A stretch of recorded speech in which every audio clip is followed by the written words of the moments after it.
इस वीडियो में मैं जो कुछ भी आपसे कह रहा हूँ, कुछ समय पहले ये मेरी व्यक्तिगत राय नहीं हुआ करती थी।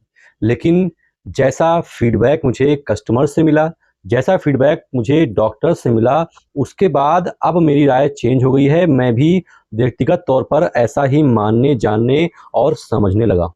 अगर आप एक मेडिकल स्टोर के संचालक हैं या फिर होने वाले हैं, तो आप देखेंगे कि बहुत सारी दवाइयाँ ऐसी होती हैं जिनके फार्मूले तो सेम होते हैं, मतलब जो केमिकल कॉन्स्टिट्यूएंट होता है वो तो सेम होता है, जो दवा होती है वो तो सेम होती है, लेकिन उनकी एमआरपी में बहुत ज़्यादा फ़र्क होता है। तो आम तौर पर लोगों को समझ में आता नहीं है कि आखिर इतना फ़र्क एमआरपी में क्यों है, जबकि दवाइयाँ तो एकदम सेम ही हैं, खाली कंपनी का फ़र्क है।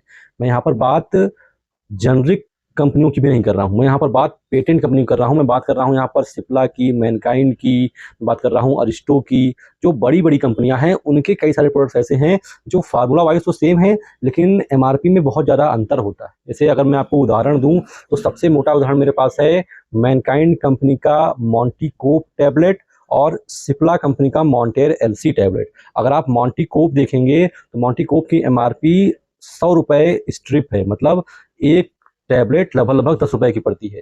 वहीं अगर आप सिप्ला से तुलना करेंगे, मॉन्टेर एलसी से तुलना करेंगे, लगभग इनकी एमआरपी 370-80 रुपए पर स्ट्रिप हो गई है। तो कहाँ ₹100 और कहाँ ₹370 की, हालाँकि वो 15 की स्ट्रिप आती है, लेकिन अगर आप तुलना करेंगे तो कम से कम ₹23-24 की एक टैबलेट आती है मॉन्टेर एलसी और ₹10 की टैबलेट आती है आपकी मोंटीकोप। अगर आप फार्मूला देखेंगे तो दोनों में मोंटेल्यूकास्ट और लिवोसिट्रीजिन होता है। मोंटीकोप में भी मोंटेल्यूकास्ट लिवोसिट्रीजिन होता है और मॉन्टेर एलसी में भी मोंटेल्यूकास्ट लिवोसिट्रीजिन होता है, लेकिन एमआरपी में एक ₹10 की है और एक ₹25 की है। इतना ज़्यादा फ़र्क क्यों? दोनों तो पेटेंट कंपनियाँ हैं। इसके बाद मैं आपको एक और एग्ज़ाम्पल दे रहा हूँ। एक मैनकाइंड कंपनी की आती है एम्लोकाइंड 80, जो बीपी की दवा है, और वही सेम फार्मूला आपका सिप्ला कंपनी में आता है एम्लोप्रेस 80। दोनों में मेरे ख्याल से एम्लोडिपिन और एटेनोलॉल ही है, लेकिन एमआरपी में बहुत ज़्यादा फ़र्क है। जो एम्लोकाइंड 80 है, ये लगभग 40-50 रुपए की मिल जाती है एक पूरी स्ट्रिप, और एम्लोप्रेस 80 लगभग 180 रुपए की मिलती है। सेम फार्मूला, दोनों अच्छी कंपनियाँ, लेकिन रेट में इतना ज़्यादा फ़र्क। इसके अलावा एक दवा आती है अरिस्टो कंपनी की यूडी-1 300 mg, और एक आती है यूडी लिव जो कि एबॉट कंपनी की है, वो भी 300 mg की है। यूडी-1 अरिस्टो की है, जिसका एमआरपी है एक पत्ते का लगभग ₹200 के आसपास का, और आपकी जो यूडी लिव है वो लगभग ₹850 पत्ता आती है। सेम कंपोजिशन है, दोनों में अल्सिडिऑक्सीकोलिक एसिड होता है, लेकिन एमआरपी देखिए, एक लगभग ₹200 के ₹30 के आसपास और एक ₹850 के आसपास। तो इतना ज़्यादा फ़र्क क्यों है? जब दवाइयाँ सेम हैं तो इतना ज़्यादा फ़र्क क्यों है? पहले मैं सोचता था कि अगर कंपनी दोनों अच्छी है तो कोई फ़र्क नहीं पड़ता है, किसी भी कंपनी का ले लीजिए। लेकिन मैंने इस बात पर एमबीबीएस डॉक्टर से बहुत गहन चर्चा की, उनसे बात किया। जो मेरे पास पेशेंट आए जिनको मैंने यूडीलीव दिया, जिनको मैंने यूडी-1 दिया, जिनको मैंने एम्लोकाइंड 80 दिया, और जिनको मैंने एम्लोप्रेस 80 दिया, जिनको मॉन्टेर एलसी खिलाया और जिनको मोंटीकोप खिलाया, जब उनका मैंने फीडबैक लिया, तो भाई साहब ज़मीन और आसमान का फ़र्क दिखा। जो फ़र्क आपको एमआरपी में दिख रहा था, वो फ़र्क उसके प्रभाव में भी दिखा। आप किसी सर्दी-जुकाम या फिर एलर्जी वाली पेशेंट को आप मोंटीकोप खिला दीजिएगा, और कभी किसी पेशेंट को, ऐसे पेशेंट को आप मॉन्टेर एलसी खिला दीजिएगा, आपको फ़र्क दिखेगा और ज़मीन आसमान का फ़र्क दिखेगा।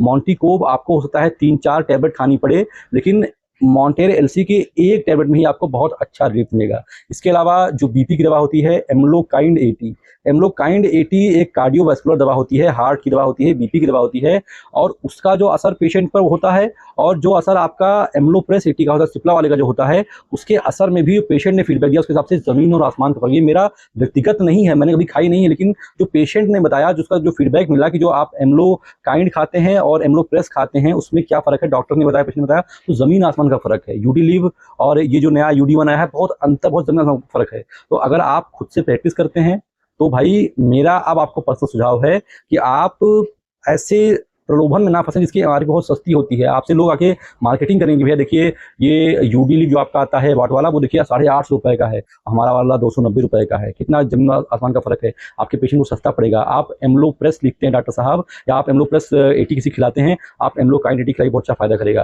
भाई साहब, जो पेशेंट ने फीडबैक दिया है और जो मैं आपको बताऊँ ऑनेस्टी से, तो इन सभी दवाओं के क्वालिटी में ज़मीन और आसमान का फ़र्क होता है। ख़ास तौर पर मैनकाइंड कंपनी की जो दवाइयाँ होती हैं, वो अपने क्वालिटी से कंप्रोमाइज़ करते हैं, ऐसा डॉक्टर्स ने बताया है, ऐसा कस्टमर बताता है, ऐसा उनकी दवाओं को खाने के बाद पेशेंट का फीडबैक आता है। तो अगर आपको अपने घर पर व्यक्तिगत तौर पर उसको किसी को खिलाना है, तो आप हमेशा ऐसे दवाओं का जो है प्रयोग करें, जो डॉक्टर्स के द्वारा सबसे बेस्ट सुझाया गया है। मैंने आपको जो कुछ नाम बताए हैं, इनका रिस्पॉन्स काफ़ी अच्छा है, जो एमआरपी के हिसाब से थोड़ी महंगी होती है, क्योंकि उनकी क्वालिटी भी बहुत उम्दा होती है। अगर आपके पास कोई कस्टमर आता है, आप खुद से प्रैक्टिस करते हैं, तो भाई साहब आप मॉन्टीकोप के ऊपर मॉन्टेर एलसी को रख सकते हैं, आप एम्लोकाइंड के ऊपर एम्लोप्रेस को रख सकते हैं, आप यूडी1 के ऊपर आप रख सकते हैं यूडीलिव को।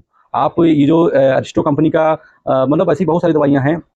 तो ये मेरा अब पर्सनल मानना हो गया है। और अगर आप एक मेडिकल स्टोर संचालक हैं, तो आप भी इस बात को कहीं न कहीं फ़ील करेंगे, कहीं न कहीं आपको इस बात का एहसास हो, क्योंकि ये जो चीज़ें मैं आपको बता रहा हूँ, ये मैं आपको ऐसे हवा में नहीं बता रहा हूँ। ये सारी चीज़ें, और ना ही मेरा कोई मैनकाइंड से दुश्मनी है, लेकिन ये सारी चीज़ें डॉक्टर साहब ने और एक डॉक्टर नहीं, कम से कम 5-6 डॉक्टर्स का ये फीडबैक रहा है, और एक पेशेंट का नहीं, कम से कम 60-70 पेशेंट का ये फीडबैक रहा है। तब जाकर के मैं इस निष्कर्ष पर निकला हूँ और आपके सामने ये वीडियो प्रस्तुत कर रहा हूँ। तो जो ऐसे लोग होते हैं, जो बताते हैं कि मेरा दवा बहुत सस्ता है और सेम कंपोज़िशन में है, आप मेरा यूज़ कीजिए, आप ऐसे लालच में मत पड़िए, क्योंकि आपको क्वालिटी से कंप्रोमाइज़ नहीं करना है। आशा है मैं आपको जो बात समझाना चाहता था, वो बात आप तक क्लियरली पहुंच गई हो। इसके अलावा आपको एक चीज़ और बतानी है कि आप अगर एक मेडिकल स्टोर खोलने वाले हैं, अभी आप प्लानिंग कर रहे हैं, बस खोलने वाले हैं, लेकिन आप एकदम फ्रेशर आदमी हैं, आपको इसके बारे में कोई नॉलेज नहीं है, मेडिकल स्टोर आखिर खोला कैसे जाए, तो ऐसे लोगों के लिए मैंने एक कोर्स लॉन्च किया है, जिसका नाम है शिवनीता मेडिकल स्टोर कोर्स।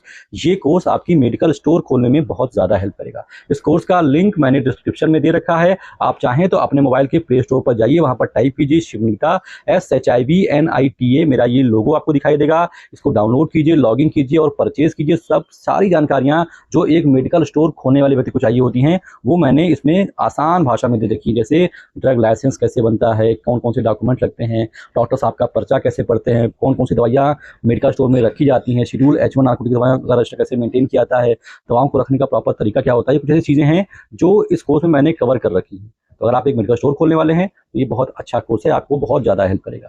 फिलहाल इस वीडियो में तो बस इतना ही। आशा करता हूँ कि वीडियो आपको अच्छी लगी हो। अच्छी लगी उसको लाइक कर दीजिए। ऐसी वीडियोज़ आप और देखना चाहते हैं तो चैनल को सब्सक्राइब कर दीजिए। फिलहाल अभी तक मेरे साथ इतने धैर्य से बने रहने के लिए आप सभी का, आपके कीमती समय के लिए तहे दिल से बहुत-बहुत शुक्रिया।